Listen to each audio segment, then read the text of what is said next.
Antes de compartilhar essa história que marcou minha vida para sempre, queria convidar você a se juntar à nossa família. É só clicar no botão de inscrição ali embaixo. Acredite, essa história vai tocar seu coração de uma maneira única. Meu nome é Dora e hoje, aos 70 anos, carrego comigo uma história que mudou minha vida para sempre. Uma história sobre amor, traição familiar e a força de uma mãe que nunca desistiu de seus filhos. Era 1988 e eu tinha 33 anos. Viúva há 2 anos, desde que José falecera num acidente de trabalho, eu criava sozinha nossos 2 filhos, Carlos, de 8 anos, e Marina, de 6.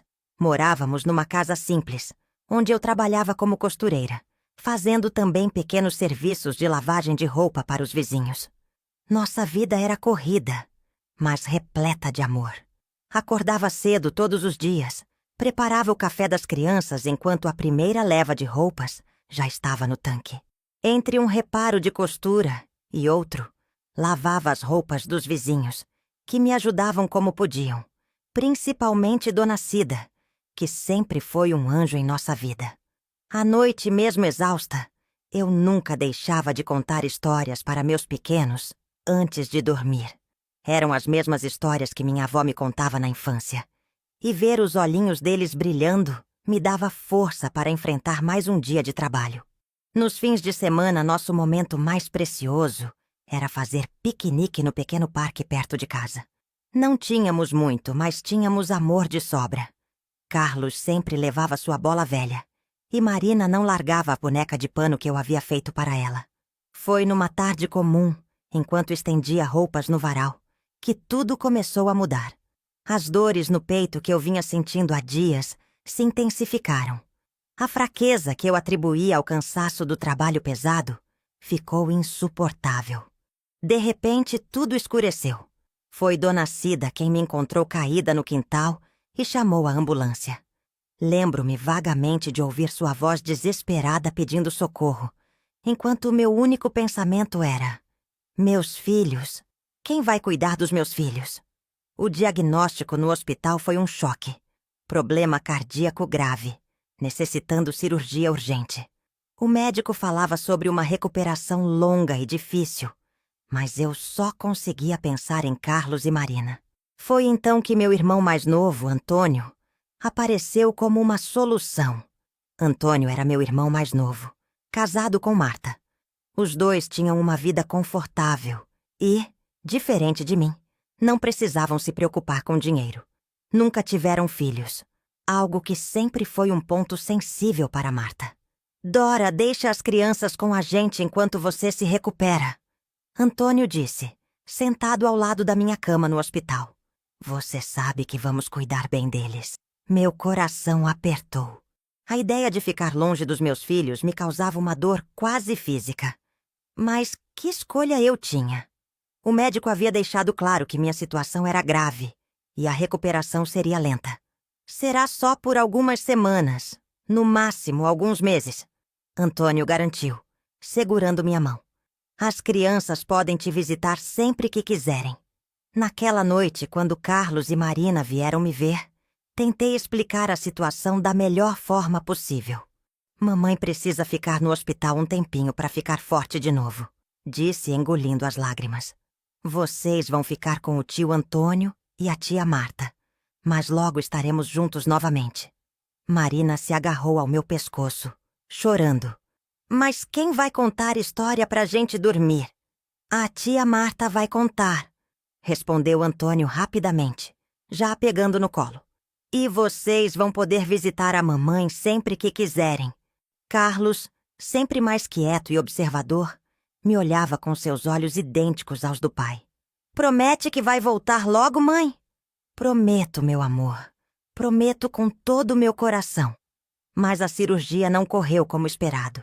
Tive complicações sérias, infecções, e precisei ficar muito mais tempo internada do que imaginávamos. Os primeiros meses, Antônio e Marta traziam as crianças para me ver a cada 2 semanas. Depois, as visitas começaram a ficar mais espaçadas. As crianças estão em época de provas, justificava Marta. O tempo está muito frio para tirá-los de casa, dizia em outra ocasião. Carlos está com uma gripezinha. Era a desculpa seguinte. Eu percebia mudanças sutis a cada visita. Marina começou a chamar Marta de tia-mãe. Carlos falava cada vez menos sobre nossa casa, sobre nossas memórias. Era como se uma nova vida estivesse sendo construída e eu estava ficando de fora dela. 5 meses se passaram até eu finalmente receber alta. 5 longos meses em que meu corpo lutou para se recuperar, enquanto meu coração doía de saudade dos meus filhos. Saí do hospital mais magra, mais fraca, mas com uma única certeza. Queria meus filhos de volta. Antônio me buscou no hospital, mas algo em seu comportamento estava diferente. Frio, distante. No caminho para sua casa, ele começou a falar sobre como as crianças estavam adaptadas, como Marta era uma excelente mãe para eles, como tinham estabelecido uma nova rotina. Meu coração gelou. Algo me dizia que a batalha pela minha família estava apenas começando. Quando chegamos à casa de Antônio e Marta, meu coração batia acelerado. Ansiava por abraçar meus filhos, sentir seus cheiros, ouvir suas risadas. Mas o que encontrei foi um silêncio constrangedor e olhares esquivos. Carlos e Marina estavam sentados no sofá, parecendo 2 estranhos. Marina, minha pequena tagarela, mal levantou os olhos do chão. Carlos, sempre tão afetuoso, manteve distância. Oi, meus amores, falei com voz trêmula, abrindo os braços. A mamãe está de volta. Marina olhou para Marta como se pedisse permissão. Meu coração se partiu quando a ouvi dizer: Oi, tia Dora. Tia Dora? Desde quando eu era tia para minha própria filha? Carlos, por sua vez, apenas acenou com a cabeça, murmurando um oi, quase inaudível. Antônio pigarreou, quebrando o silêncio desconfortável. Crianças, por que não vão brincar no quintal enquanto conversamos com a Dora? Assim que ficamos sozinhos, Marta começou a falar sobre a nova rotina das crianças, sobre como estavam indo bem na escola, sobre os novos amigos que fizeram no bairro. Falava como se fossem seus filhos, como se eu fosse apenas uma visita distante. Olha, Dora, Antônio interrompeu, seu tom sério me causando calafrios. As crianças estão adaptadas aqui. Têm uma vida estável, confortável. Marta se tornou uma verdadeira mãe para eles. Mas eu sou a mãe deles, exclamei sentindo as lágrimas brotarem. Eles são meus filhos. Marta deu um suspiro pesado. Dora, seja razoável. Você ainda está se recuperando. Não tem condições de cuidar de 2 crianças agora. Pense no bem-estar deles. Além disso, Antônio continuou, evitando meu olhar. Iniciamos um processo de guarda enquanto você estava internada. Legalmente, neste momento, somos os responsáveis por Carlos e Marina. Fiquei sem ar, como se tivesse levado um soco no estômago. Vocês... o quê? Como puderam fazer isso comigo? Com eles? Foi pelo bem das crianças, Marta insistiu. Você estava incapacitada, Dora. Alguém precisava assumir a responsabilidade. Naquele momento percebi que meu próprio irmão, meu sangue, havia me traído da pior forma possível.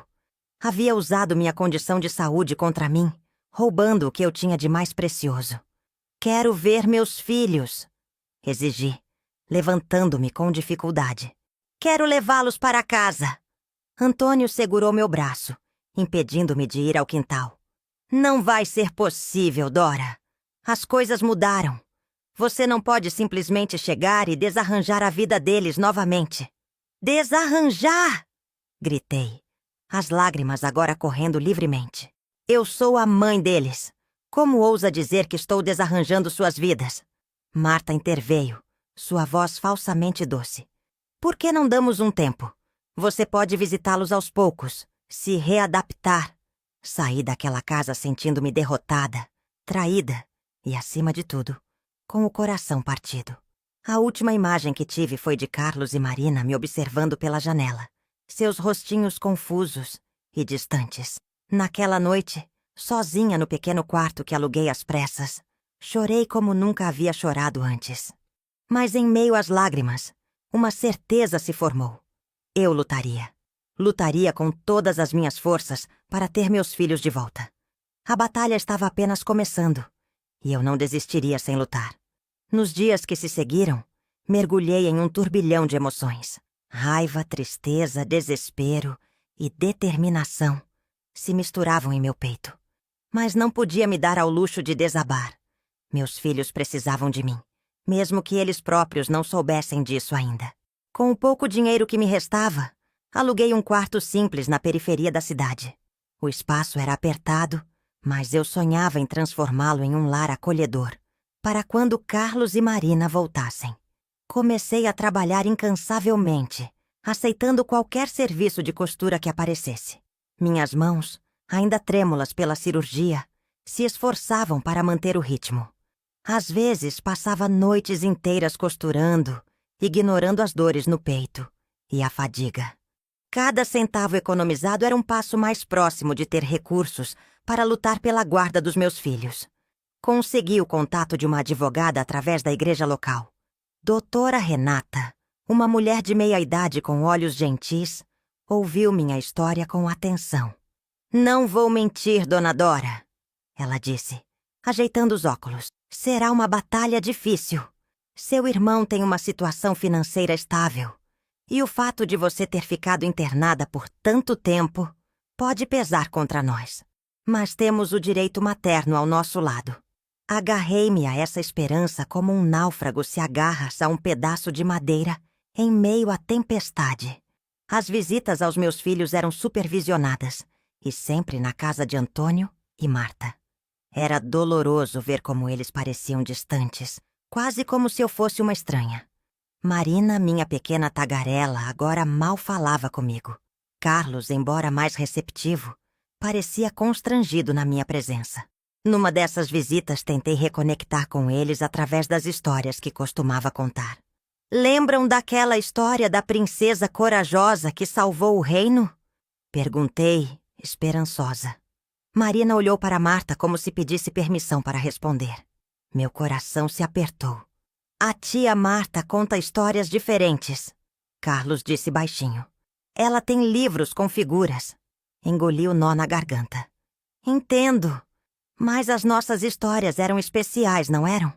Criadas só para vocês." O silêncio que se seguiu foi ensurdecedor. As semanas se transformaram em meses.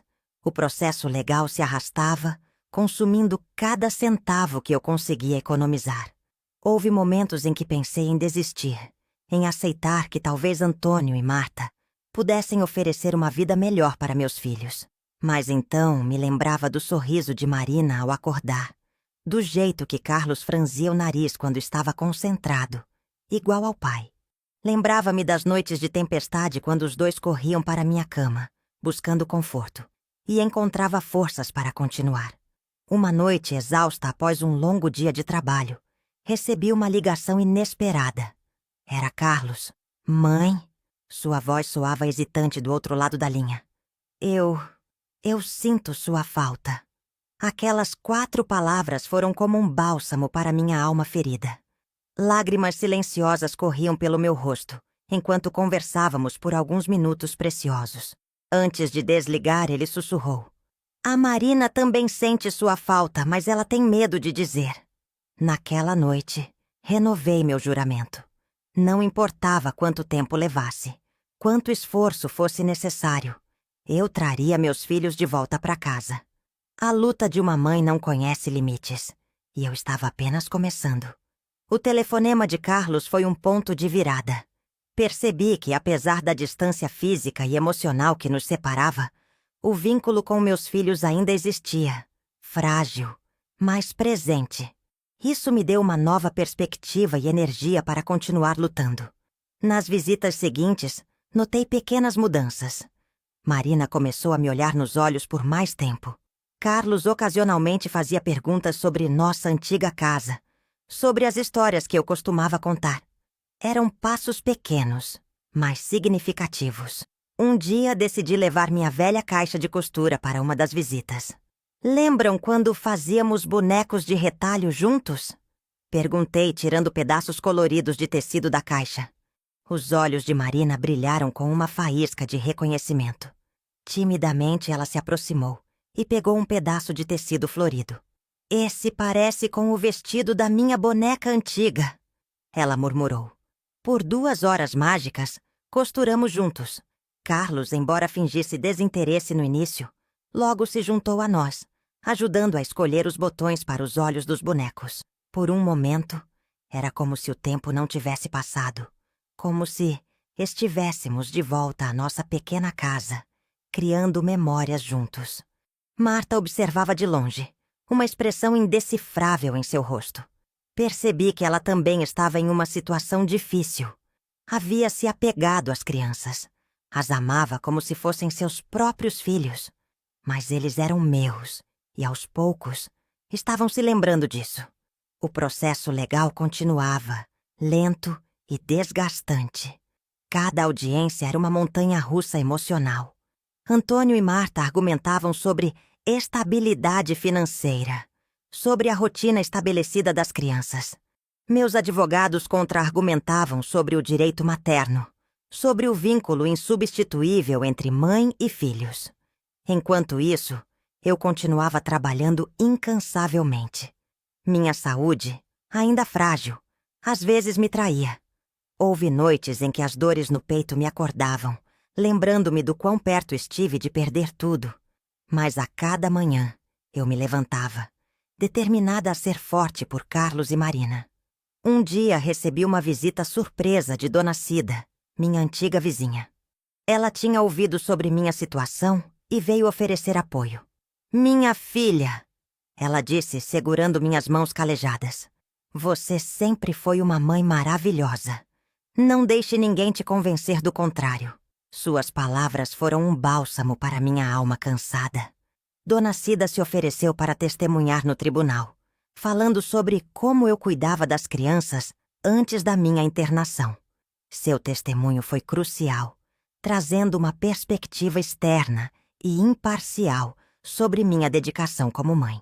As semanas se transformaram em meses, e os meses em anos. Foram quase 4 anos de batalha legal, de visitas supervisionadas, de pequenos progressos e grandes desafios. Mas a cada dia, sentia que estava mais perto de ter meus filhos de volta. Finalmente, numa tarde chuvosa de outono, recebi a notícia que mudaria tudo. O juiz havia decidido a meu favor. A guarda de Carlos e Marina seria devolvida a mim, com um período de transição para minimizar o impacto nas crianças. Quando contei a notícia para eles, suas reações foram mistas. Havia alegria, sim, mas também medo do desconhecido. Afinal, haviam passado quase 4 anos com Antônio e Marta.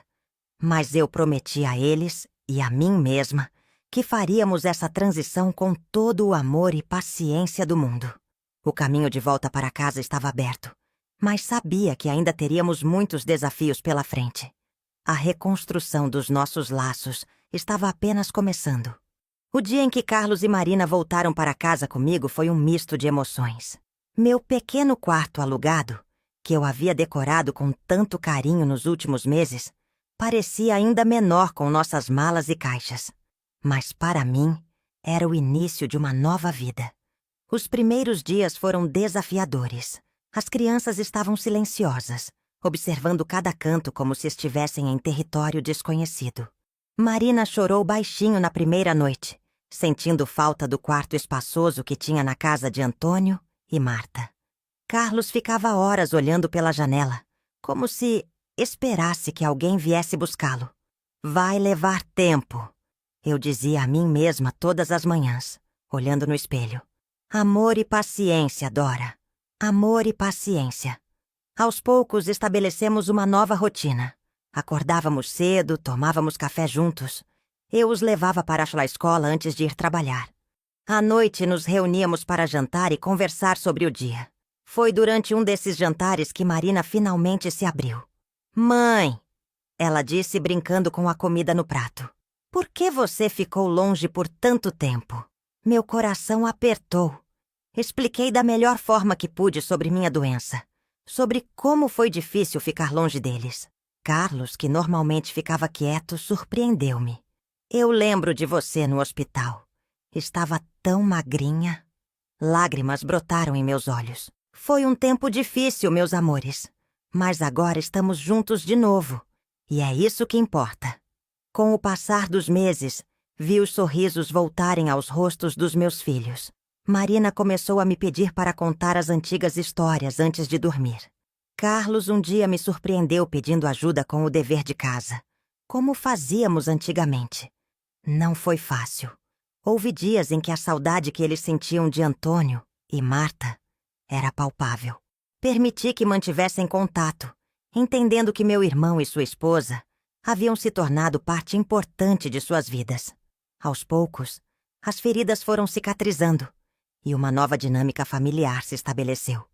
1 ano após nosso reencontro, consegui um emprego melhor numa fábrica de roupas.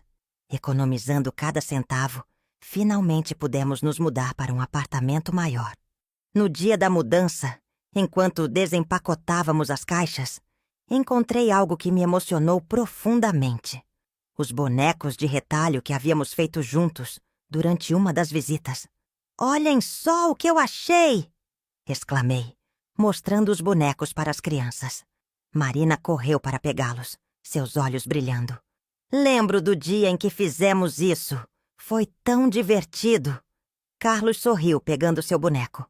"Podemos fazer mais? Acho que ainda lembro como se faz." Naquela noite, sentados no chão da nossa nova sala, entre caixas meio desempacotadas, passamos horas costurando novos bonecos, rindo e relembrando histórias. Foi um momento de pura felicidade, um símbolo do nosso recomeço. Os anos passaram. Carlos e Marina cresceram, enfrentaram seus próprios desafios, construíram suas vidas. Carlos se tornou engenheiro e Marina, professora. Ambos se casaram e me deram netos maravilhosos. Hoje, aos 70 anos, olho para trás e vejo que aqueles anos de separação, por mais dolorosos que tenham sido, nos ensinaram o valor do amor familiar. Aprendi que ser mãe é muito mais do que estar presente fisicamente. É sobre o amor incondicional que supera qualquer obstáculo. Meu relacionamento com Antônio nunca voltou a ser o mesmo. Mas, com o tempo, conseguimos estabelecer uma convivência respeitosa. Marta, surpreendentemente, tornou-se uma aliada, ajudando as crianças a entenderem e processarem tudo o que aconteceu. A vida nos pregou uma peça difícil, mas saímos dela mais fortes, mais unidos. E hoje, quando vejo meus filhos com seus próprios filhos, contando as mesmas histórias que eu contava, sinto que todo o sofrimento valeu a pena. Porque, no final, o amor de uma mãe realmente supera tudo. E assim, queridos ouvintes, termino minha história. Se ela tocou seu coração, não se esqueça de se inscrever no canal, deixar seu like e compartilhar seus pensamentos nos comentários. Suas histórias e experiências são valiosas e podem inspirar outros. Até a próxima!